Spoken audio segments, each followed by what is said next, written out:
الله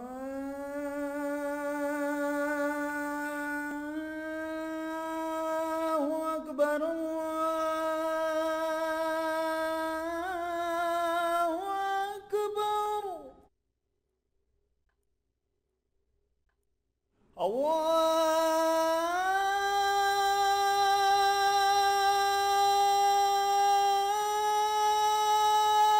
أكبر الله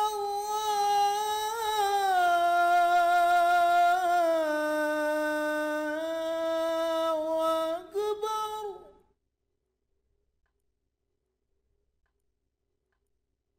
أشهد أن لا إله إلا الله.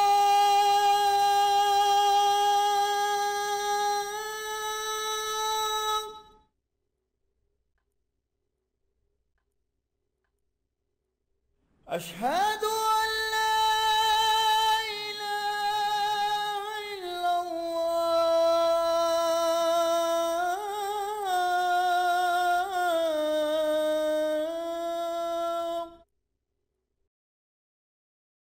نحمده ونصلي على رسوله الكريم اما بعد فاعوذ بالله من الشیطان الرجیم بسم اللہ الرحمن الرحیم رب اشرح لي صدری ويسر لي امری واحلل عقدۃ من لسانی یفقهوا قولی ربی زدنی علما اجمعین انشاءاللہ. السلام علیکم ورحمۃ اللہ وبرکاتہ.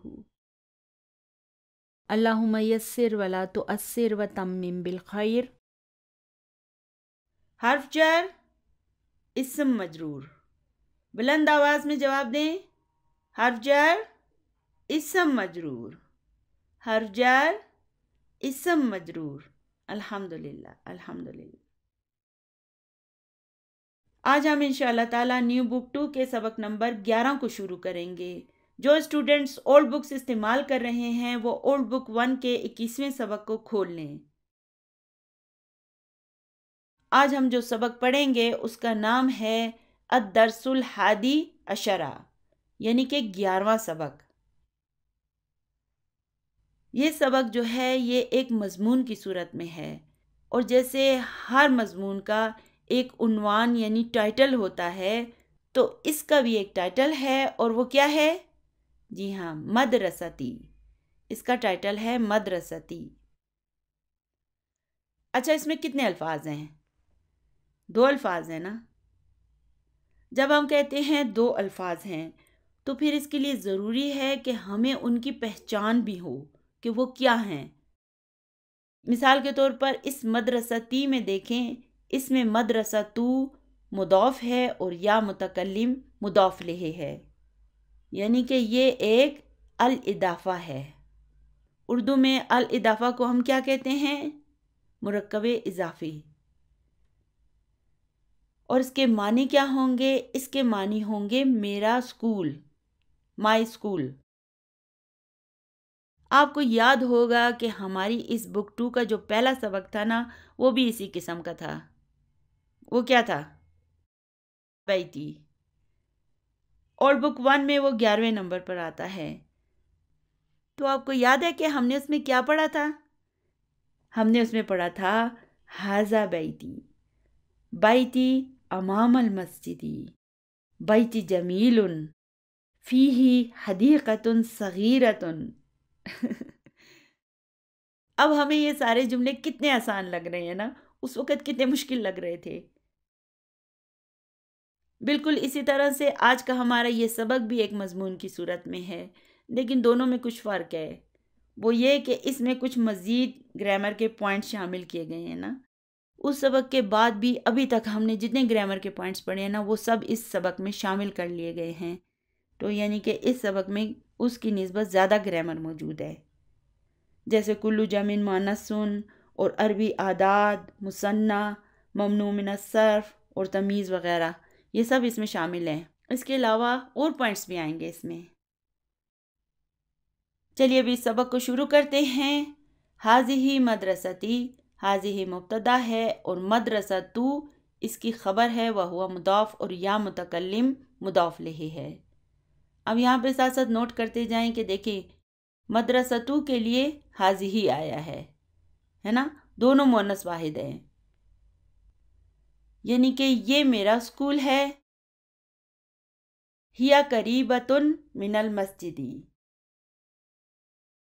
اب یہاں پہ دیکھیں کہ ہیا مبتدا ہے اور قریبتن اس کی خبر ہے اور من المسجدی جار مجرور.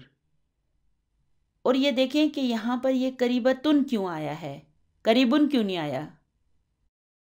کیونکہ اس کا مبتدا مؤنث واحد ہے، اس لیے اس کی خبر کو بھی مؤنث واحد بنا دیا گیا ہے. یعنی کہ وہ مسجد کے قریب ہے. اگلا جملہ ہے ہیا مدرستن کبیرتن. اس کے آگے فل اسٹاپ لگا دیں. چونکہ بک 1 نیو کمرز کے لیے ہے اس لیے اس میں چھوٹے چھوٹے جملے استعمال کیے گئے ہیں. تو یہاں پر ہیا مبتدا ہے اور مدرستن اس کی خبر ہے. اچھا تو کبیرتن کو دیکھیں یہ کیا ہے؟ جی ہاں، یہ اس مدرستن کی نعت ہے. اب یہاں پہ دیکھیں کہ نعت اور منعوت دونوں میچ کر رہے ہیں نا، دونوں مؤنث واحد ہیں. آپ کو یاد ہوگا کہ ہم نے نعت اور منعوت کی کچھ اہم خصوصیات پڑھی تھیں، اور وہ کیا تھیں؟ وہ 4 خصوصیات تھیں. یعنی نعت اور منعوت کا 4 چیزوں میں ایک دوسرے سے یکسانیت رکھنا ضروری ہے. اور وہ کون سی چیزیں ہیں؟ نمبر 1 ہے جینڈر، یعنی کہ مذکر اور مؤنث میں دونوں کو سیم ہونا چاہیے. دوسرا تعداد میں سیم ہونا چاہیے. نمبر 3 معرفہ اور نکرہ میں سیم ہونا چاہیے. اور چوتھی چیز ہے اعراب، یعنی کہ اعراب میں بھی نعت اور منعوت کو سیم ہونا چاہیے. اسے ہم فنی لینگویج میں کیا کہتے ہیں؟ دن دن دن. یعنی کہ وہ دن دن دن میں بھی سیم ہونے چاہیے. تو یہ وہ 4 چیزیں ہیں جن میں نعت اور منعوت میں یکسانیت ہونا ضروری ہے. اب یہاں پہ دیکھیں کہ اسی وجہ سے مدرستن کے لیے اس کی نعت بھی کبیرتن آئی ہے نا. تو یہ دیکھیں ان 4 چیزوں میں یہ دونوں سیم ہیں. اگلا جملہ ہے لہا ثلاثت ابواب. لہا کیا ہے؟ جارن و مجرورن، شبہ جملہ خبر مقدم ہے، اور ثلاثت اس کا مبتدا مؤخر ہے، وہو مضاف، اور ابوابن اس کا مضاف الیہ ہے. یعنی اس کے 3 دروازے ہیں. اچھا مجھے یہ بتائیں کہ یہاں پر ثلاثت کیوں آیا ہے؟ ابوابن تو مذکر ہے، تو پھر اس کے لیے ثلاثت کیوں آیا ہے؟ اس کی وجہ تو ہم پڑھ چکے ہیں نا کہ معدود اور عدد مذکر اور مؤنث میں ایک دوسرے کے الٹ ہوں گے، جینڈر میں ایک دوسرے کے الٹ ہوں گے. تو بابن جو ہے وہ مذکر ہے، اس لیے اس کا عدد جو ہے وہ مؤنث ہوگا، ثلاثو نہیں ہوگا، ثلاثت ہوگا. یعنی کہ اس کے 3 دروازے ہیں. ابوابها مفتوحۃ الآن. اب دیکھیں یہ ابوابها کیا ہے؟ جی ہاں، یہ مرکب اضافی ہے، الاضافہ ہے. اس میں ابواب مبتدا ہے وہو مضاف، اور ہا اس کا مضاف الیہ ہے، اور مفتوحۃ اس کی خبر ہے. اب دیکھیں ابواب جو ہے یہ غیر عاقل کی جمع ہے، اس لیے اس کی خبر کو بھی مؤنث واحد بنا دیا گیا ہے. ہم نہیں کہیں گے کہ ابوابها مفتوحون، ہم کہیں گے ابوابها مفتوحۃ. اور پھر یہ الآن کیا ہے؟ یہ ایک ظرف ہے. ہم نے پڑھا تھا نا کہ 2 قسم کے ظرف ہوتے ہیں، ایک ظرف زمان ہوتا ہے اور ایک ظرف مکان ہوتا ہے. تو ظرف زمان وہ ہوتا ہے جس میں زمانے یعنی وقت کی طرف اشارہ کیا جائے، اور ظرف مکان وہ ہوتا ہے جس میں کسی جگہ کی طرف اشارہ کیا جائے. اور الآن کیا ہے؟ الآن کے معنی ہے ابھی، اس میں وقت کی طرف اشارہ ہے نا، تو اس لیے یہ ظرف زمان ہے. چلیے آگے چلتے ہیں. اب دیکھیں آگے ہے فی المدرستی. فی المدرستی کا کیا مطلب ہے؟ یعنی کہ اسکول میں. کیا اسکول میں؟ فصول کثیرتن. فصول کیا ہے؟ فصول فصل کی جمع ہے، اور کلاس روم کو فصل کہتے ہیں. تو یہاں پر فی المدرستی جارن و مجرورن شبہ جملہ خبر مقدم ہے، اور فصول اس کا مبتدا مؤخر ہے. اور یہاں پہ دیکھیں یہ کثیرتن اس فصولن کی نعت ہے. فصولن غیر عاقل کی جمع ہے نا، اس لیے اس کی نعت جو ہے مؤنث واحد ہے. کل جمع مؤنثن. یعنی اسکول میں بہت سی کلاسیں ہیں، کثیر تعداد میں کلاسیں ہیں. کلاس روم کو اردو میں ہم جماعت کہیں گے، تو یعنی کہ اسکول میں بہت سی جماعتیں ہیں. آگے ہے ھذا فصلنا. ھذا مبتدا ہے اور فصل اس کی خبر ہے. وہو مضاف اور نہ مضاف لہ، یعنی کہ یہ ہماری کلاس ہے. اب دیکھیں فصلو کے ساتھ نا کا ضمیر لگا ہوا ہے. اگر اس کے آگے یا متکلم ہوتی، فصلی ہوتا یہ، تو اس کے معنی ہوتے یہ میری کلاس ہے. تو اب ہم اس کا ترجمہ یوں کریں گے کہ یہ ہماری کلاس ہے. وَهُوَ فَصْلٌ وَاسِعٌ. وہ حرف عطف ہے اور ہوا مبتدا ہے اور فصل اس کی خبر ہے، اور واسع جو ہے یہ اس فصل کی نعت ہے. یعنی کہ وہ ایک وسیع کلاس ہے، بڑی کلاس ہے. اب یہاں پہ دیکھیں کہ ڈاکٹر صاحب نے فصل کو جملے میں استعمال کیا ہے. فصل کیا ہے؟ غیر عاقل ہے لیکن مذکر واحد ہے. تو دیکھیں اسے نارمل طریقے سے جملے میں لایا گیا ہے. یہ مذکر واحد ہے، اس لیے اس کا مبتدا بھی مذکر واحد ہے اور اس کی خبر بھی مذکر واحد ہے.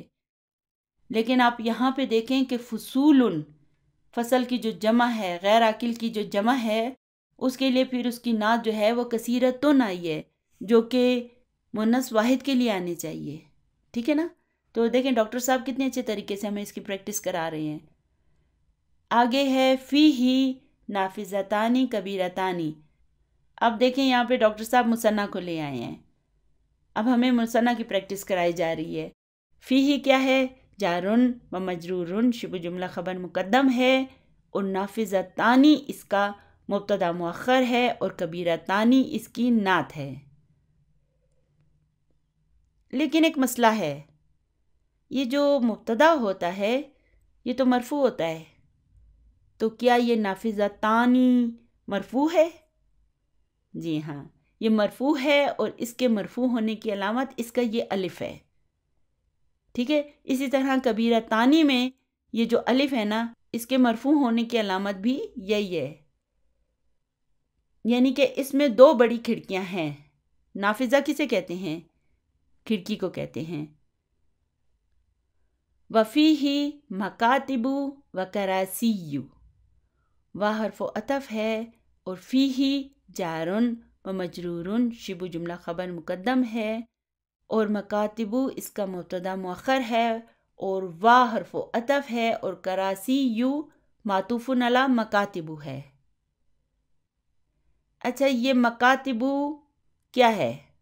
جی ہاں، یہ جمع ہے. اس کا واحد کیا ہے؟ اس کا واحد مکتبن ہے، اور کراسیو کا واحد جو ہے کرسیون ہے. یہ دونوں جو ہے نا، یہ مفاعلو اور مفاعیلو کے وزن پر آئے ہوئے ہیں. کس کے وزن پر آئے ہیں؟ مفاعلو اور مفاعیلو کے وزن پر.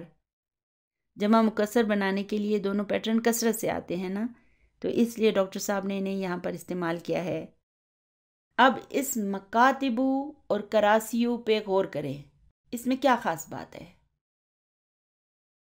اس میں وہی خاص بات ہے جو مفاعیلو اور مفاعیلو میں ہے، یعنی کہ یہ سب ممنوع من الصرف ہیں. ٹھیک ہے؟ یاد ہے نا ہم نے ممنوع من الصرف پڑھا تھا. ہم نے پڑھا تھا کہ اسم کی نارمل حالت میں اس پر تنوین آتی ہے، اور ایسے اسما کو ہم معرب اسما کہتے ہیں. کیا کہتے ہیں؟ معرب اسما. جبکہ کچھ اسما ایسے ہوتے ہیں کہ ان کی نارمل حالت میں بھی ان پر تنوین نہیں آ سکتی. ایسے اسما کو ممنوع من الصرف کہا جاتا ہے، اور ان اسما کی ایک اور خصوصیت یہ ہوتی ہے کہ یہ نارمل طریقے پر مرفوع اور منصوب تو ہوتے ہیں، مگر مجرور نارمل طریقے پر نہیں ہوتے. مجرور ہونے کے باوجود ان پر کسرہ نہیں آتی، بلکہ فتح ہی آتی ہے. ٹھیک ہے نا؟ جب یہ مجرور بھی ہوتے نا، پھر بھی ان پر فتح ہی لگائی جاتی ہے. آپ کو یاد ہے ممنوع من الصرف مرفوع منصوب اور مجرور کیسے ہوتے ہیں؟ عائشتو، عائشتا، عائشتا، مجرور ہو کر بھی اس پہ فتح ہی آتی ہے، کسرہ نہیں آتی۔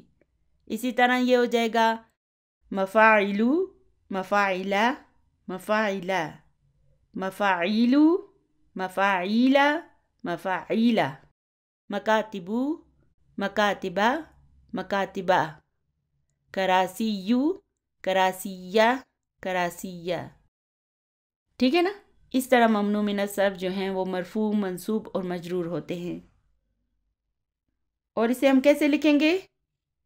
اسے ہم اس طرح لکھیں گے، الممنوع من الصرف۔ اور اس کے معنی کیا ہوں گے؟ اور اس میں میزیں اور کرسیاں ہیں، یعنی کہ ڈیسکس اور چیئرز ہیں۔ وفیہ صبورۃ کبیرۃ، وہ حرف و عطف ہے، اور فیہ جارن و مجرورن شبہ جملہ خبر مقدم ہے، اور صبورۃ اس کا مبتدا مؤخر ہے، اور کبیرۃ اس صبورۃ کی نعت ہے۔ پرانے زمانے میں کلاس رومز میں تو صرف بلیک بورڈ ہی استعمال ہوتے تھے، لیکن آج کل تو وائٹ بورڈ بھی استعمال ہوتا ہے، اس لیے ہم اس کا ترجمہ رائٹنگ بورڈ کر لیتے ہیں، یعنی کہ اور اس میں ایک بڑا رائٹنگ بورڈ ہے۔ اب دیکھیں صبورۃن، کبیرۃن، دونوں مؤنث واحد ہیں، ٹھیک ہے نا؟ اس میں کوئی چینجز نہیں ہے، یہ کل جمع مؤنث نہیں ہے، دونوں مؤنث واحد ہیں۔ آگے ہے ھذا مکتب المدرسی، ھذا مبتدا ہے اور مکتب اس کی خبر ہے، وہو مضاف، اور المدرسی اس کا مضاف الیہ ہے، یعنی کہ یہ استاد کی میز ہے۔ وذاکا کرسیہ، وا حرف و عطف ہے، اور یہ ذاکا جو ہے نا یہ ذالکا ہی ہے، اس کے معنی بھی ذالکا والے ہیں، اس لیے اس میں اور ذالکا میں کوئی فرق نہیں ہے۔ تو ذاکا کرسیہ میں ذاکا مبتدا ہے اور کرسی یو جو ہے یہ اس کی خبر ہے، وہو مضاف اور ہو مضاف الیہ ہے، یعنی کہ اور وہ اس کی کرسی ہے۔ وَتِلْكَ مَكَاتِبُ الطُّلَّابِ وَكَرَاسِيُّهُمْ۔ اب یہاں پہ دیکھیں یہ تلکا کیوں آیا ہے؟ جی ہاں، اب یہاں پر یہ تلکا جو ہے اس مکاتب کے لیے آیا ہے نا، یہ غیر عاقل کی جمع ہے نا، اس لیے کل جمع مؤنث کے کلیے کے تحت اس کے لیے تلکا آیا ہے۔ اور ہم پڑھ چکے ہیں نا کہ تلکا کا اسم اشارہ جو ہے یہ مؤنث واحد کے لیے استعمال کیا جاتا ہے، یہی وجہ ہے نا کہ کل جمع مؤنث کے کلیے کے تحت یہاں پر تلکا آیا ہے۔ دیکھیں ڈاکٹر صاحب کس خوبصورتی سے ہمیں یہاں پر ہر قسم کے اسم اشارہ کی پریکٹس کرا رہے ہیں۔ تو یہاں پر وہ حرف و عطف ہے اور تلکا اس کا مبتدا ہے اور مکاتبو اس کی خبر ہے، وہو مضاف اور الطلابی مضاف الیہ ہے، یعنی کہ اور وہ اسٹوڈنٹس کی میزیں ہیں۔ وَكَرَاسِيُّهُمْ، وہ حرف و عطف ہے اور یہ کراسیو معطوف علی مکاتبو ہے، ٹھیک ہے، وہو مضاف اور ہم مضاف الیہ، یعنی کہ اور ان کی کرسیاں ہیں۔ پوری جملے کا ترجمہ اس طرح ہوگا کہ اور وہ اسٹوڈنٹس کی میزیں اور ان کی کرسیاں ہیں۔ آگے ہے مکتب المدرسی کبیرن، مکتبو یہاں پر مبتدا ہے، وہو مضاف اور المدرسی مضاف الیہ ہے، اور پھر کبیرن جو ہے اس کی خبر ہے، مکتبو کی خبر ہے، یعنی کہ استاد کی میز بڑی ہے۔ وَمَكَاتِبُ الطُّلَّابِ صَغِيرَةٌ، اب دیکھیں پھر صغیرتن آ گیا ہے، ٹھیک ہے، کس کے لیے آیا ہے؟ یہ الطلابو کے لیے نہیں آیا، یہ مکاتبو کے لیے آیا ہے۔ الطلابو کے لیے اگر ہم لاتے کوئی چیز تو وہ تو نارمل ہوتی، کیونکہ الطلابو تو عاقل ہے، لیکن مکاتبو جو ہے یہ غیر عاقل کی جمع ہے، اس لیے اس کے لیے صغیرتن آیا ہے۔ وہ حرف و عطف ہے اور مکاتبو مبتدا ہے، وہو مضاف اور الطلابی اس کا مضاف الیہ ہے، اور یہ صغیرتن جو ہے اس مکاتبو کی خبر ہے، یعنی کہ اور طلباء کی میزیں چھوٹی ہیں، استاد کی میز بڑی ہے اور طلباء کی چھوٹی ہیں۔ یہاں پہ دیکھیں کہ کس خوبصورتی کے ساتھ ڈاکٹر عبدالرحیم صاحب نے پہلے جملے میں ہمیں مکتبوں کی پریکٹس کرائی اور پھر دوسرے جملے میں ہمیں مکاتبوں کی پریکٹس کرائی۔ یعنی پہلے انہوں نے ہمیں غیر عاقل مذکر واحد کو جملے میں استعمال کرنے کا طریقہ سکھایا اور پھر اس کے بعد انہوں نے ہمیں اس کی جمع کو جملے میں لانے کا طریقہ سکھایا۔ تو دیکھیں ماشاءاللہ وہ کس خوبصورتی سے ہمیں اس کی پریکٹس کرا رہے ہیں۔ اسی لیے میں ہمیشہ یہ کہتی ہوں کہ اسٹوڈنٹس کو گرامر پڑھانا اتنا مشکل کام نہیں ہے، لیکن اصل مشکل کام جو ہے نا اسے اسٹوڈنٹس کے ذہنوں میں بٹھانا ہے، اور اس کے لیے مدینہ عربک کورس سے بہتر کوئی چیز نہیں ہے۔ الحمدللہ الحمدللہ۔ آگے ہے فی فصلنا عشرۃ طلاب۔ اچھا ابھی مجھے یہ بتائیں کہ اس فی فصلنا میں کتنے الفاظ ہیں؟ جی ہاں، اس میں 3 الفاظ ہیں۔ فی فصلی جارن و مجرورن، شبہ جملہ خبر مقدم ہے، اور یہ فصلی جو ہے یہ مضاف بھی ہے، اور یہ نا جو ہے یہ اس کا مضاف لہ ہے۔ اور اس عشرۃ کو دیکھیں یہ کیا ہے؟ یہ اس کا مبتدا مؤخر ہے، وہو مضاف، اور طلابن مضاف لہ۔ اب یہاں پہ اس طلابن کو دیکھیں، یہ مذکر ہے لیکن اس کے لیے عدد جو ہے عشرۃ آیا ہے جو کہ مؤنث ہے۔ کیوں؟ کیونکہ اس کا معدود طلابن جو ہے نا یہ مذکر ہے، اس لیے اس کے لیے عدد جو ہے وہ مؤنث آئے گا۔ ٹھیک ہے نا؟ چلیے ابھی آگے چلتے ہیں۔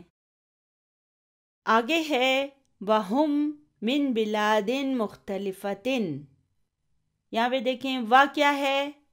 وا حرف عطف ہے، ہم مبتدا ہے، اور من بلادن جارن و مجرورن شبہ جملہ خبر مقدم ہے۔ مختلفتن اس بلادن کی نعت ہے، لیکن یہ مؤنث کیوں ہے؟ مختلفتن کیوں ہے؟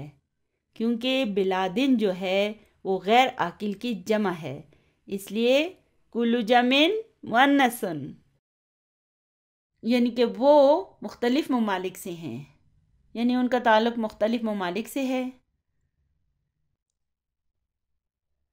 اب اس کے بعد باقی سب ہمارے لیے حلوہ پوری ہے۔ اب ہم واپس سبق نمبر 1 پر جا رہے ہیں، اور وہ کیا ہے؟ ھذا محمد، ھذا خالد۔ یہ سب کیا ہے؟ یہ تو ہمارا پہلا سبق ہے، تو چلیے اسے پڑھتے ہیں۔ ھذا محمد، چلیے ٹھیک ہے۔ وَهُوَ مِنَ الْيَابَانِ، سبق نمبر 4 آ گیا ابھی، یاد ہے نا؟ یہ سب ہم نے چوتھے سبق میں پڑھا تھا۔ ہوا من الہندی، ہوا من الیابانی، ہوا من الصینی۔ تو اب الحمدللہ یہ سب ہمارے لیے بہت آسان ہے۔ ہمیں پتہ ہے کہ یہ ھذا مبتدا ہے اور محمدن اس کی خبر ہے، اسی طرح وا حرف عطف ہے اور ہوا مبتدا ہے اور من الیابانی اس کی خبر ہے۔ چھوٹے چھوٹے جملے ہیں جو بھی ہمارے لیے الحمدللہ بہت آسان ہو گئے ہیں، یعنی کہ یہ محمد ہے اور یہ جاپان سے ہے، وَھَذَا خَالِدٌ وَهُوَ مِنَ الصِّينِ، اور یہ خالد ہے اور یہ چائنا سے ہے، وَھَذَا احمد۔ اب دیکھیں احمد آیا ہے، احمد کیا ہے؟ جی ہاں، ممنوع من الصرف ہے۔ دیکھیں ابھی ہم اولڈ بک 1 کے آخری اسباق پر آ گئے ہیں، اور یہاں پر ڈاکٹر صاحب نے زیادہ تر ممنوع من الصرف کو استعمال کیا ہے تاکہ ہمیں اس کی بھی اچھی طرح پریکٹس ہو جائے۔ تو یہاں پہ دیکھیں یہ احمد کیا ہے؟ یہ ممنوع من الصرف ہے، وَهُوَ مِنَ الْهِنْدِ، اور وہ ہندوستان سے ہے۔ ابھی ہمیں انالیسس کرنے کی اتنی خاص ضرورت نہیں ہے، الحمدللہ ہمیں پتہ ہے کہ مبتدا کہاں پر ہے اور خبر کہاں پہ ہے۔ وَهَذَا ابراہیم، اور یہ ابراہیم ہے، یہ دیکھیں ابراہیم بھی ممنوع من الصرف ہے، وَهُوَ مِنْ غانا، اور وہ گانا سے ہے یعنی کہ افریقہ سے ہے۔ وَهَذَا اسماعیل، اور یہ اسماعیل ہے، یہ بھی دیکھیں ممنوع من الصرف ہے، وَهُوَ مِنْ نائجیریا، اور یہ نائجیریا سے ہے۔ وَهَذَا یوسف، یہ بھی ممنوع من الصرف ہے، یہ یوسف ہے، وَهُوَ مِنْ انکلترا، اور یہ انگلینڈ سے ہے۔ وَهَذَا بَیرَمُ، دیکھیں یہ بھی ممنوع من الصرف ہے، اور یہ بیرم ہے، وہو من ترکیہ، اور یہ ترکی سے ہے، وہذا عمار، یہ عمار کو دیکھیں، کیا یہ ممنوع من الصرف ہے؟ جی نہیں، یہ ممنوع من الصرف نہیں ہے، کیونکہ دیکھیں اس کے آخر میں تنوین آ گئی ہے، یعنی یہ عمار ہے، وہو من مالیزیا، اور یہ ملائیشیا سے ہے، وہذا علی، اور یہ علی ہے۔ یہاں پہ دیکھیں یہ علی بھی جو ہے نا، اس پر بھی تنوین آ گئی ہے، اس کا مطلب یہ بھی ممنوع من الصرف نہیں ہے۔ وہو من امریکہ، اور وہ امریکہ سے ہے، وہذا ابو بکر، اب یہاں پہ دیکھیں ابو بکر آ گیا ہے، مضاف مضاف الیہ۔ بعض نام بھی ایسے ہوتے ہیں کہ جو کہ مضاف مضاف الیہ ہوتے ہیں، تو ابو بکرین دیکھیں یہ بھی مضاف مضاف الیہ ہے۔ وہو من روسیہ، یہ ابو بکر ہے اور یہ رشیا سے ہے۔ کتنا آسان ہو گیا ابھی ہمارے لیے ان کو پڑھنا، اگرچہ یہ پیراگراف بہت آسان ہے ابھی ہمارے لیے، لیکن اس میں ہمیں ممنوع من الصرف کی پریکٹس کرائی گئی ہے، ٹھیک ہے؟ چلیے آگے چلتے ہیں۔ آگے ہے ہم من بلاد مختلفۃ۔ اب یہاں پہ دیکھیں ہم مبتدا ہے اور من بلادن جار و مجرور شبہ جملہ خبر ہے، اور مختلفۃ اس پر اعراب نہیں لگے ہوئے ہیں، آپ خود لگا لیں، مختلفۃ کر دیں اس کو۔ اب دیکھیں یہ مختلفۃ جو ہے یہ اس بلادن کی نعت ہے، اس وجہ سے دیکھیں اس کے آخر میں گولتا آئی ہے، کل جمع مؤنث، یعنی کہ وہ مختلف ملکوں سے ہیں، وَلُغَاتُهُمْ مُخْتَلِفَةٌ۔ اب لغات کیا ہے؟ لغات لغت کی جمع ہے، یہاں لغات مبتدا ہے، وہو مضاف اور ہم مضاف الیہ، اور یہ مختلفتن جو ہے یہ اس لغاتو کی خبر ہے، اسی وجہ سے دیکھیں یہ مؤنث واحد ہے، کل جمع مؤنث، یعنی کہ اور ان کی زبانیں مختلف ہیں، وَأَلْوَانُهُمْ مُخْتَلِفَةٌ۔ الوان کسے کہتے ہیں؟ الوان رنگ کو کہتے ہیں، لون کی جمع ہے، لونن رنگ کو کہتے ہیں، اور الوانن اس کی جمع ہے، اور مختلفتن یہ الوانوں کی خبر ہے۔ دیکھیں یہاں پہ بھی یہ مختلفتن مؤنث واحد ہے، کل جمع مؤنث، اور ان کے رنگ مختلف ہیں، ولیکن دینہم واحد۔ یہ لیکن جو ہے نا، یہ اردو میں جو ہم لیکن نہیں کہتے وہی ہے، ٹھیک ہے؟ اس کا ترجمہ وہی ہوگا، دینہم واحد، دین مبتدا ہے، وہو مضاف اور ہم مضاف الیہ ہے، اور پھر واحدن جو ہے اس کی خبر ہے، یعنی کہ اور لیکن ان کا دین ایک ہی ہے، یعنی کہ بے شک ان کے ممالک مختلف ہیں، ان کی زبانیں مختلف ہیں، ان کے رنگ مختلف ہیں، لیکن ان کا دین ایک ہے، وَرَبُّهُمْ وَاحِدٌ، اور ان کا رب ایک ہی ہے، وَنَبِيُّهُمْ وَاحِدٌ، اور ان کا نبی بھی ایک ہی ہے، وَقِبْلَتُهُمْ وَاحِدَةٌ۔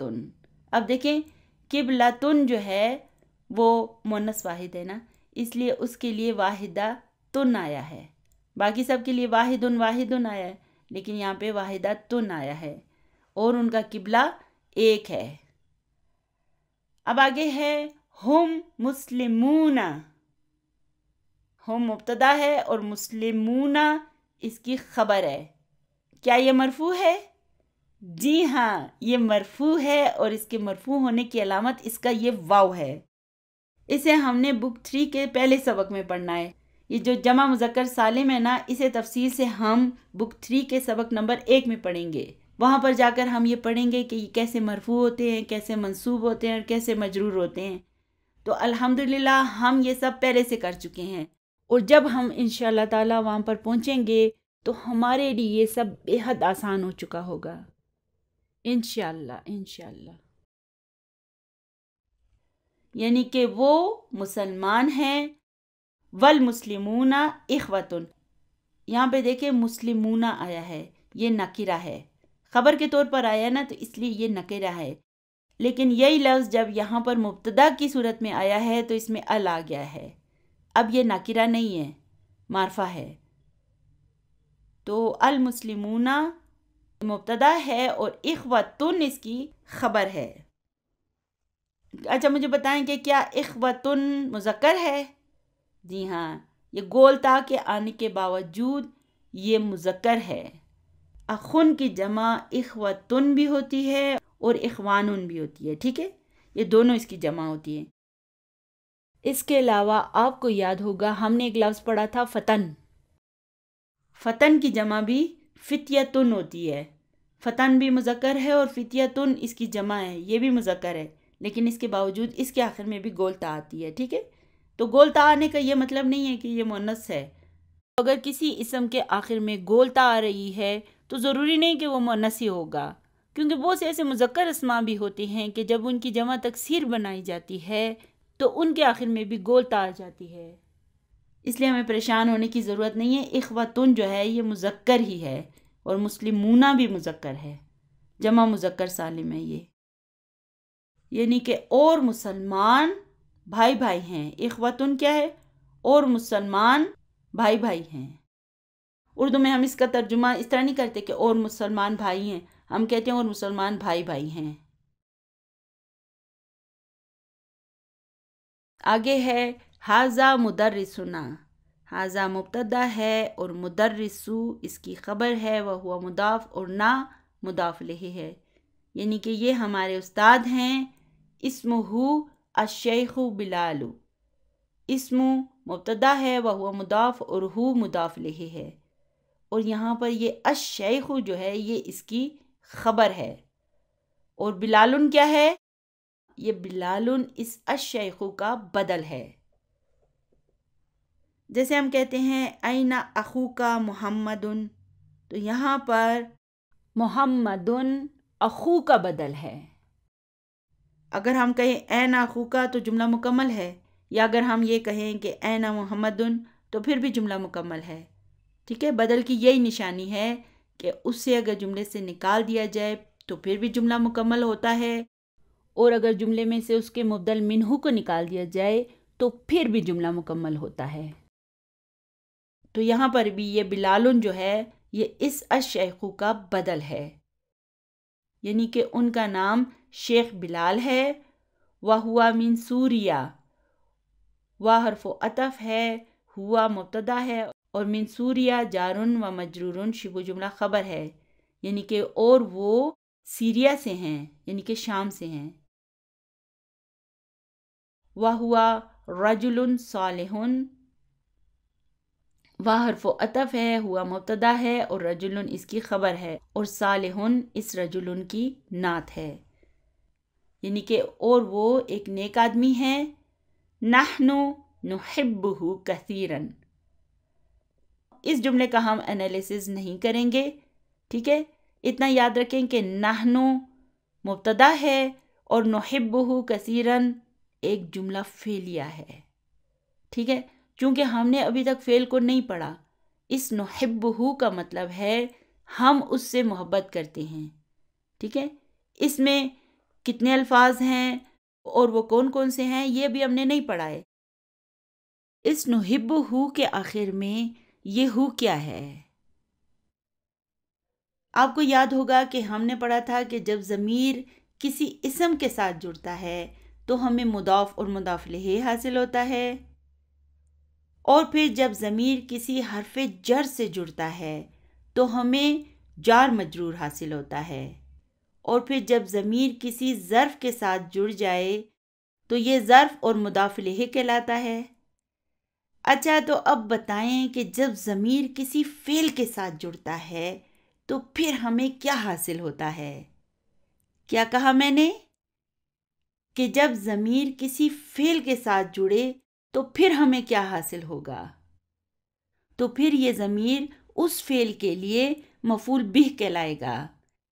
جیسا کہ اس نحبہ میں نحبہ جو ہے نا یہ فعل ہے اور اس کے معنی ہیں ہم محبت کرتے ہیں. کس سے؟ ہو سے. تو یہاں پر یہ ہو کی ضمیر جو ہے نا یہ مفعول بہ ہے. مفعول بہ کو ہم انشاءاللہ تعالیٰ اولڈ بک 2 کے 5ویں سبق میں پڑھیں گے، یعنی کہ نیو بک 3 کے 5ویں سبق میں، اور یہ بہت انٹرسٹنگ ٹاپک ہے۔ آپ جب اسے پڑھیں گے نا تو آپ کو بھی یہ بہت دلچسپ لگے گا۔ اچھا، تو اب اس کثیرن کو دیکھیں، یہ کیا ہے؟ چلیں فنی لینگویج میں مجھے بتائیں کہ یہ دن ہے یا دن ہے؟ جی ہاں، یہ دن ہے، یعنی اس کے آخر میں بھی فتح کی تنوین آئی ہے۔ اسے بھی جب آپ پڑھیں گے تو آپ بھی محسوس کریں گے کہ یہ کس قدر خوبصورت چیز ہے۔ عربی زبان میں موجود یہ یونیک رولز جو ہیں نا، یہی دراصل اس کو متاثر کن اور حیرت انگیز بنا دیتے ہیں، اور یہ سب کچھ قرآن پاک میں ہمیں کثرت سے ملتا ہے۔ یہاں مجھے ڈاکٹر اسرار رحمۃ اللہ علیہ کی وہ بات یاد آ گئی کہ اگر آپ ٹیسٹ آف قرآن لینا چاہتے ہیں تو عربی زبان کو سیکھیں، اور اگر آپ اسی طرح محنت کرتے رہے اور اپنے ہوم ورک کو کرتے رہے نا تو انشاءاللہ وہ دن دور نہیں کہ جب آپ بھی ٹیسٹ آف قرآن لینے کے قابل ہو جائیں گے، انشاءاللہ انشاءاللہ۔ ہم میں سے اکثر لوگوں کا یہ کہنا ہوتا ہے کہ وہ عربی زبان کو سیکھنا چاہتے ہیں، مگر جب انہیں پریکٹیکلی اپنی اس خواہش کو پورا کرنے کا موقع ملتا ہے تو وہ اکثر 9-2-11 ہو جاتے ہیں۔ اکثر لوگوں کا یہ کہنا ہوتا ہے کہ یہ بہت مشکل ہے، یا پھر وہ ٹائم کی کمی کا بہانہ بنا کر اپنی جان چھڑا لیتے ہیں۔ حیرت تو ان مسلمانوں پر ہوتی ہے جو دنیا کی بڑی بڑی ڈگریاں لیے پھرتے ہیں۔ کوئی ڈاکٹر ہے تو کسی نے پی ایچ ڈی کی ہوئی ہے، تو کوئی کسی اور شعبے میں اپنی برتری پر پھولے نہیں سما رہا، مگر جب بات آتی ہے عربی زبان کو سیکھنے کی تو اس موقع پر وہ یہ کہہ کر ایک سائڈ پر ہو جاتے ہیں کہ یہ تو بہت مشکل ہے۔ میرا ان سے یہ سوال ہے کہ کیا یہ میڈیکل اور پی ایچ ڈی سے زیادہ مشکل ہے؟ کیا اسے سیکھنے کے لیے انہیں میڈیکل اور پی ایچ ڈی سے زیادہ ٹائم صرف کرنا پڑے گا؟ اگر مجھ جیسی ایک گھریلو عورت اسے 1-2 سال میں سیکھ سکتی ہے تو پھر وہ یہ کیسے کہہ سکتے ہیں کہ یہ مشکل ہے؟ کیا اس فانی دنیا کی تعلیم حاصل کرنے کے لیے ہم 15 سال تک محنت نہیں کرتے؟ اے لیول اور او لیول کی ڈگریاں حاصل کرنے کے لیے جب ہم دن رات پڑھ سکتے ہیں تو پھر عربی زبان سیکھنے کے لیے ہم محنت کیوں نہیں کر سکتے؟ اگر واقعی میں ہم اسے سیکھنا چاہتے ہیں اور اگر ہمارا ارادہ پکا ہے تو یاد رکھیں یہ بالکل مشکل نہیں ہے۔ بس ضرورت اس بات کی ہے کہ ہمیں اس کے لیے بھی اسی محنت اور مستقل مزاجی پر ڈٹے رہنا ہوگا جو ہم اس دنیا کی تعلیم کو مکمل کرنے کے لیے کرتے رہتے ہیں۔ اس کے لیے ہمیں سنیاسی بننے کی ضرورت نہیں ہے کہ ہم دنیا چھوڑ دیں، بچے چھوڑ دیں، سب کو چھوڑ دیں۔ ہمیں کیا کرنا ہوگا؟ اس کے لیے ہمیں اپنے دنیاوی ضروری کام کاج بھی کرنے ہوں گے اور اس کے ساتھ ساتھ پوری محنت اور دیانت سے اسے بھی جاری رکھنا ہوگا، اور اس کی ریویژن اور ہوم ورک کو اپنے اوپر لازم کرنا ہوگا۔ تو انشاءاللہ تعالی وہ دن دور نہیں ہوگا جب آپ بھی اپنی اس خواہش کو حقیقی معنوں میں پورا کر پائیں گے اور زندگی بھر کے لیے اپنے رب کے کلام کو سمجھنے کی خوشی کو حاصل کرتے ہوئے آپ اپنی زندگیوں کو اس کی ہدایت سے منور بھی کر سکیں گے انشاءاللہ۔ تو چلیے ضمائر کے پوائنٹس کے بارے میں جو میں نے آپ کو سنگنگ یاد کرائی تھی نا، اسے ایک مرتبہ دہرا لیتے ہیں، کیونکہ ہم اسے اگلی بکس میں نہیں دہرائیں گے کیونکہ ان کا تعلق صرف بک 1 سے ہی ہے۔ تو چلیے آئیے اسے ایک مرتبہ پھر دہرا لیتے ہیں۔ جب ضمیر جڑتا ہے اسم سے تو حاصل ہو مضاف مضاف الیہ، جب ضمیر جڑتا ہے حرف جر سے تو حاصل ہو جار و مجرور، جب ضمیر جڑتا ہے ظرف سے تو حاصل ہو ظرف اور مضاف الیہ، تو حاصل ہو ظرف اور مضاف الیہ۔ دیکھیں اس سنگنگ کا مقصد یہ ہے کہ چھوٹے بچے اور وہ عمر رسیدہ لوگ جنہیں آسانی سے یہ سب پوائنٹس یاد نہیں ہوتے وہ آسانی سے اسے یاد کر سکیں، ٹھیک ہے نا؟ ہم قرآن پاک کی قرأت بھی کرتے ہیں، اسے قرأت کر کے یاد کرتے ہیں۔ جب ہم قرآن پاک کو حفظ کرتے ہیں تو اس طرح کر کے چیزیں آسانی سے یاد ہو جاتی ہیں نا، قرأت کرنے کی صورت میں ہمیں وہ آسانی سے یاد ہو جاتے ہیں۔ اسی طرح نرسری کے بچوں کو بھی سنگنگ کر کے ABC یاد کرایا جاتا ہے، اور اسی طرح 1 2 3 یاد کرایا جاتا ہے، تو اس میں پھر ان کے لیے بہت آسانی ہو جاتی ہے۔ تو چلیے ابھی تمارین پر آ جاتے ہیں۔ سوال نمبر 1 ہے اجیب عن الاسئلۃ الآتیۃ۔ یہاں پہ اسئلتی کو دیکھیں، یہ کیا ہے؟ جی ہاں، یہ جمع ہے، اور اس کا واحد کیا ہے؟ سؤالن۔ جی ہاں، سؤالن اس کا واحد ہے۔ اب دیکھیں یہ بھی مذکر ہے، اور اس کے آخر میں دیکھیں گولتا آئی ہوئی ہے، ٹھیک ہے نا؟ تو ضروری نہیں ہے کہ گولتا کو دیکھ کے ہم فوراً کہہ دیں کہ یہ اسم مؤنث ہے، نہیں۔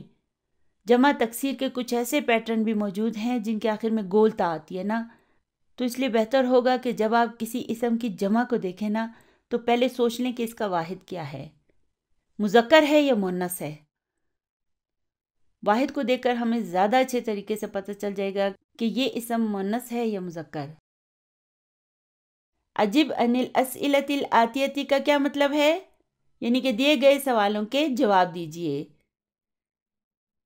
ان سب سوالوں کے جوابات جو ہمارا بھی لیسن گزر چکا ہے نا، ہم نے اسی میں سے تلاش کرنے ہیں۔ یہ سب جوابات ہمارے سبق میں ہی موجود ہیں، ہم نے سبق میں سے ہی اس کے جوابات کو تلاش کر کے لکھنا ہے۔ تو نمبر 1 ہے أين هذه المدرسة؟ ہمارے سبق میں اس کا جواب موجود تھا، وہ کیا تھا؟ هي قريبة من المسجد۔ جز نمبر 2 ہے کم بابن لہا، کم بابن لہا، اس کا جواب کیا تھا؟ لہا ثلاثة ابواب۔ تیسرا سوال ہے امغلقۃ ابوابها الآن ام مفتوحۃ؟ اس کے معنی کیا ہیں؟ اس کے معنی ہیں کہ کیا اس کے دروازے ابھی بند ہیں یا کھلے ہیں؟ تو ہمارے سبق میں اس کا جواب کیا تھا؟ ابوابها مفتوحۃ الآن، یعنی کہ اس کے دروازے ابھی کھلے ہیں۔ جز نمبر 4 ہے کم نافذۃ فی ھذا الفصل؟ اس کا جواب کیا تھا؟ کلاس روم میں کتنی کھڑکیاں تھیں؟ اس کا جواب تھا فیہ نافذتان کبیرتان۔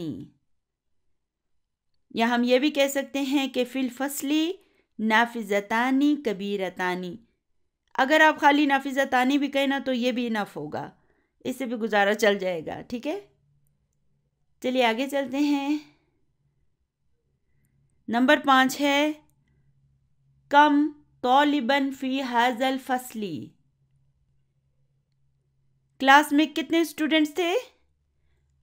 جواب تھا فیہ 10 طلاب، 10 اسٹوڈنٹ تھے نا۔ چھٹا سوال ہے اکلہم من بلد واحد؟ جواب کیا تھا؟ لا ہم من بلاد مختلفۃ۔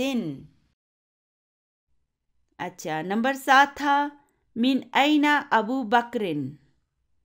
ابو بکر کہاں سے تھا؟ ہوا من روسیہ، وہ رشیا سے تھا۔ اچھا ایک بات بتاؤں کہ یہ جو اولڈ بکس ہیں نا وہاں پر یوگوسلاویہ لکھا ہوا ہے، ٹھیک ہے نا؟ ایک بک میں یونان لکھا ہوا ہے اور ایک میں یوگوسلاویہ لکھا ہوا ہے، تو ہماری نیو بک میں روسیہ لکھا ہوا ہے یعنی کہ رشیا۔ تو آپ اپنی بک کے مطابق اس سوال کا جواب دے دیں، باقی سب سوالات کے جوابات سیم ہیں۔ آگے ہے من این احمد؟ احمد کہاں سے تھا؟ ہوا من الہند۔ نمبر 9 ہے من این یوسف؟ ہوا من انگلترا، وہ انگلینڈ سے تھا۔ من این محمد؟ محمد کہاں سے تھا؟ ہوا من الیابانی۔ اور من مدرسہم؟ اب سوال ہے کہ ان کا استاد کون تھا؟ اب ہم نے کیا کرنا ہے؟ استاد کا نام بتانا ہے۔ ہم کہیں گے مدرسہم الشیخ بلال، یعنی کہ ان کا استاد شیخ بلال ہے یا ان کا استاد شیخ بلال تھا۔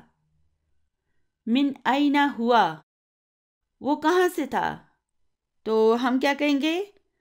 ہوا من سوریا، یعنی کہ وہ سیریا سے تھا، ملک شام سے۔ الحمدللہ ابھی ہمارا آج کا سبق یہاں پر مکمل ہو گیا ہے، دعاؤں میں یاد رکھیے گا۔ ربنا تقبل منا انك انت السميع العليم وتب علينا انك انت التواب الرحيم سبحان ربك رب العزة عما يصفون وسلام على المرسلين والحمد لله رب العالمين جزاكم الله خيرا كثيرا۔ السلام علیکم ورحمۃ اللہ وبرکاتہ۔